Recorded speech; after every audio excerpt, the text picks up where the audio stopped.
Assalamualaikum warahmatullahi wabarakatuh. Salam sejahtera, salam Jabatan Bomba dan Penyelamat Malaysia. Berprestasi tinggi, cepat dan mesra. Berita terkini Bomba Channel, Jumaat 3 September 2021 bersama saya Muhammad Taha Husin. Kita mulakan berita pagi ini dengan statistik panggilan kecemasan harian sehingga jam 8 pagi tadi. Pusat Pengurusan Operasi Jabatan Bomba dan Penyelamat Malaysia merekodkan sebanyak 498 panggilan kecemasan melibatkan 44 panggilan kebakaran, 216 panggilan penyelamatan dan 238 panggilan khidmat khas. Manakala bagi statistik operasi COVID-19 pula sehingga Khamis 2 September 2021, sebanyak 65,094 operasi COVID-19 telah dilaksanakan oleh Jabatan Bomba dan Penyelamat Malaysia, melibatkan 43,257 disinfeksi bangunan, 6,221 pemindahan mangsa, 217 pemeriksaan keselamatan kebakaran stesen kuarantin, 8 operasi Humanitarian Assistance and Disaster Relief HADR, 1,062 operasi pengurusan jenazah, 191 orang petugas di Pusat Pemberian Vaksin PVV dan 14,138 lain-lain tugas. Bagi operasi sanitasi awam sehingga semalam sahaja, sejumlah 43,257 operasi sanitasi dilaksanakan yang merangkumi 157 zon iaitu 145 zon merah, 5 zon jingga dan 5 zon kuning serta 2 zon hijau mengikut pengkelasan Pejabat Kesihatan Daerah yang telah ditetapkan oleh Kementerian Kesihatan Malaysia. Semalam sahaja sebanyak 206 operasi disinfeksi dilaksanakan meliputi 84 zon merah dan 2 zon hijau yang telah dilaksanakan yang melibatkan 12 buah negeri iaitu Negeri Sembilan 6 operasi, Johor 22 operasi, Sarawak 29 operasi, Pahang 4 operasi, Sabah 30 operasi, Perak 17 operasi, Melaka 12 operasi, Kelantan 16 operasi, Pulau Pinang 21 operasi, Terengganu 11 operasi, Kedah 23 operasi, Perlis 5 operasi serta 3 buah wilayah persekutuan iaitu Kuala Lumpur 7 operasi, Putrajaya 1 operasi dan Labuan 2 operasi.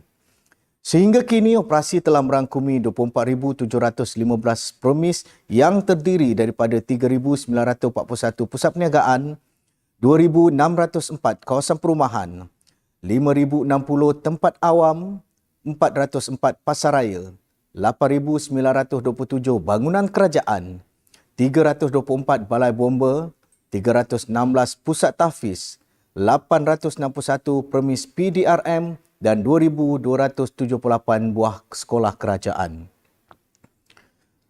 Seterusnya kita beralih ke laporan harian kejadian banjir sehingga 8 pagi tadi, Pusat Pengurusan Operasi Jabatan Bomba dan Penyelamat Malaysia melaporkan kejadian banjir telah melibatkan 2 buah negeri iaitu di Johor dan Sabah. Ianya melibatkan 2 daerah yang terjejas dengan 3 pusat pemindahan telah dibuka bagi menempatkan 22 buah keluarga dengan bilangan mangsa seramai 273 orang.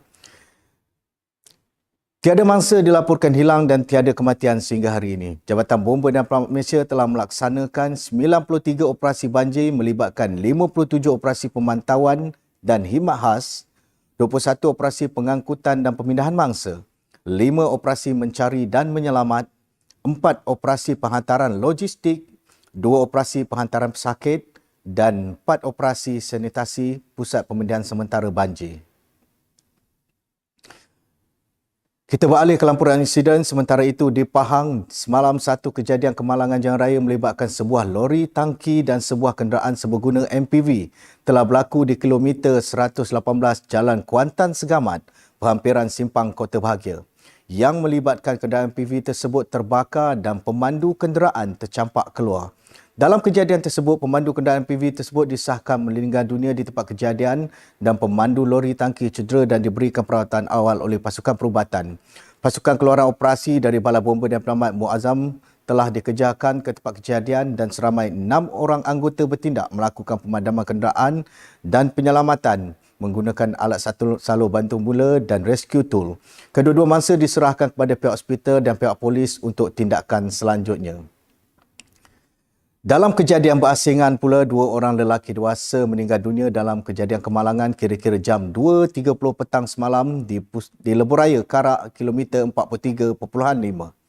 Menurut Komander Operasi Balai Bomba dan Penyelamat Karak, penolong kanan penguasa bomba Muhammad Zamri, sepasukan anggota dikejarkan ke tempat kejadian dan mendapati sebuah kereta terbabas ke dalam gaung.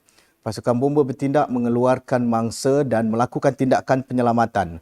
Mangsa disahkan meninggal dunia di tempat kejadian oleh pihak hospital dan diserahkan kepada pihak polis untuk tindakan selanjutnya.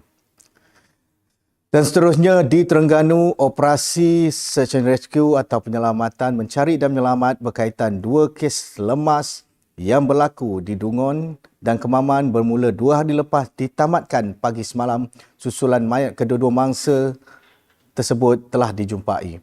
Mayat Muhammad Firdaus Afiq Cik Yusof 21 dijumpai tersangkut pada enjin tongkang di kawasan penyedut Pasir Serdang, Sungai Kampung Tokah jam 8.15 pagi, iaitu kira-kira 3.3 km dari tempat mangsa dilaporkan hilang.